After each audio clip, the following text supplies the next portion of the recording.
everybody, welcome back. My name is Abby. I'm with Fitness is Medicine. Today we are going to do a strength training workout you can do in your home. Very minimal equipment, minimal space, and easy to follow directions. Come into these workouts warmed up and ready to move. You don't have to do a full workout or anything, but something to get your heart rate up a little bit. Importantly, improve your muscle and joint range of motion and to get your mindset ready for movement. Okay, today all we're gonna need is a couple bands. So I have one heavier band set up about chest or hip height, and then I've got and you can just use one band too. I just have a couple different that I'm going to use, and then a sturdy chair or bench. Okay, so today we're gonna start with a row, and I've got my band set up about, kind of in between my hip and chest. So I want you to start with your shoulders down and back. We're gonna sit back. I want a good athletic stance. So your knees and your hips are bent just a little so that your muscles are engaged, your tummy's nice and tight. And now you're gonna pull that band and squeeze those shoulder blades back as you pull. 2, now you're controlling that band both directions. Make sure you're breathing, so take a breath on the way. As you're releasing the band, breathe in and then breathe out. 5, remember, control that band both directions. Now, if you're finding that it's not very hard or you don't have a band that's really challenging, to make bands harder, you can step back further or you can double them up. That makes it harder. 9, and maybe more than 10, but that's okay. That's the other thing is with bands, sometimes if you do a few more reps or repetitions, then that helps increase the difficulty. Okay, the next one we're going to do is floor to stand. So this is an important one that I have a lot of my clients do. It's really important to be able to get up and down off the floor safely. So I recommend starting, if you're nervous about this one, starting next to something sturdy. So like I've got this that could help me, or a chair or a coffee table, something like that. And making sure, if you're not sure about it, make sure somebody else is around. But I want you to start on your hands and knees. And we're gonna bring one foot forward. And now importantly, you're gonna bring your body up over your hips. Curl that back toe under and then push up with both legs. Commonly, what I see from people is that they will bring this foot forward and then they just kind of push up like this. But the problem with that, I mean, it's fine if you're getting up safely, but the problem is if you're down on the floor because you fell or you're struggling to get up and you come up like this, your body weight is moving forward and then you're gonna have to catch yourself and you don't wanna fall.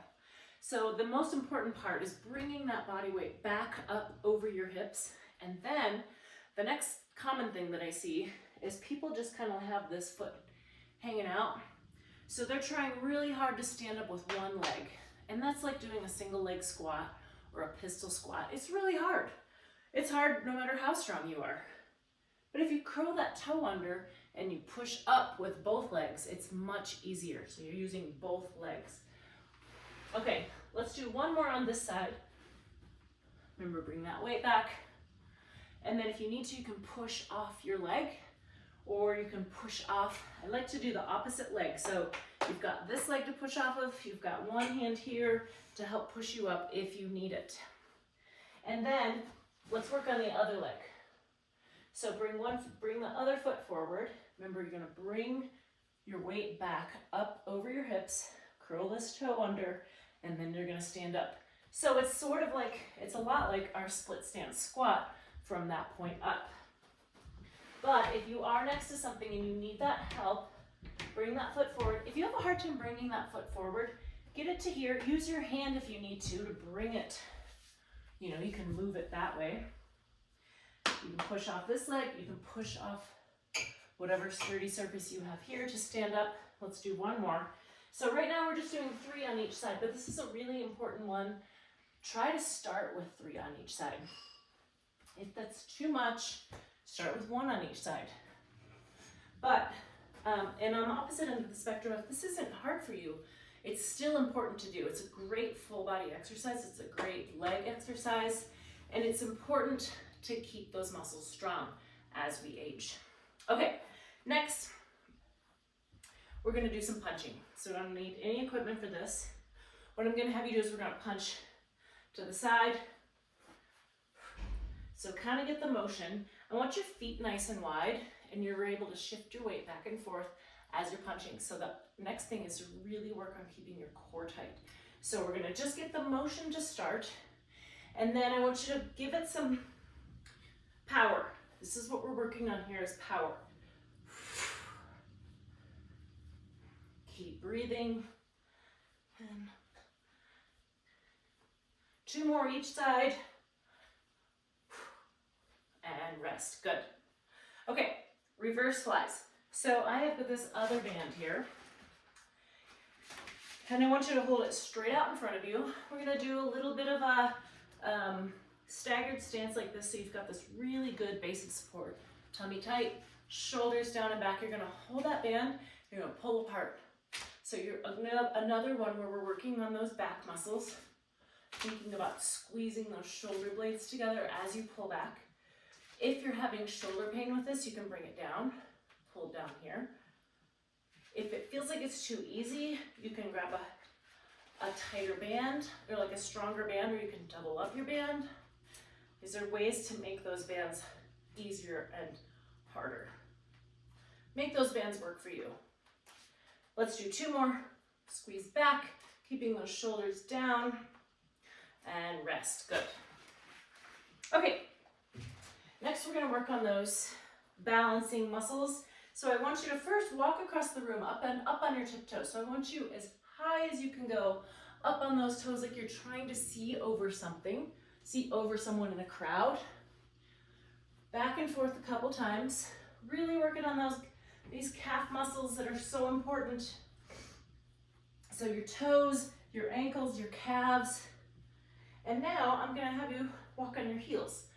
So really lifting those toes up, working on your anterior tibialis, really working on that. And try to walk straight. It's, you know, sometimes I have people try to walk like that. I want you to walk up tall, really working on pulling those toes back towards your shins. So walk back and forth across your room a few times until your muscles are getting tired. Okay, the last one, we're gonna do seated knee lifts. So what that looks like, in your sturdy chair, you can use a kitchen chair, you could use a workout bench, coffee table. If you put your hands underneath your thighs just a little bit, shoulders down, what you're trying to do here is lift your feet up off the ground or lift your knees towards your nose. Now, importantly, this is a core exercise. Try not to tilt back. So none of this. That's rocking. So you want to use your core. Lift. When you're doing core work, be sure to keep breathing. It can be challenging to control that breath when you're working those abdominal muscles. Now, what I kind of think about is I'm pushing with my arms just a little bit, and I'm almost thinking like I'm pushing, like I want to tuck almost. Like you don't have to bring your chest forward, but that's another way to avoid rocking. Let's do 2 more. And rest, good. Okay, go through all of these 1 or 2 more times. Add a little cardio in between. And then follow with a good cool down and stretch. If you have any questions or need any modifications, please feel free to reach out privately or leave a message below in the comments. Otherwise, have a great workout and we'll see you next time. Thanks everybody.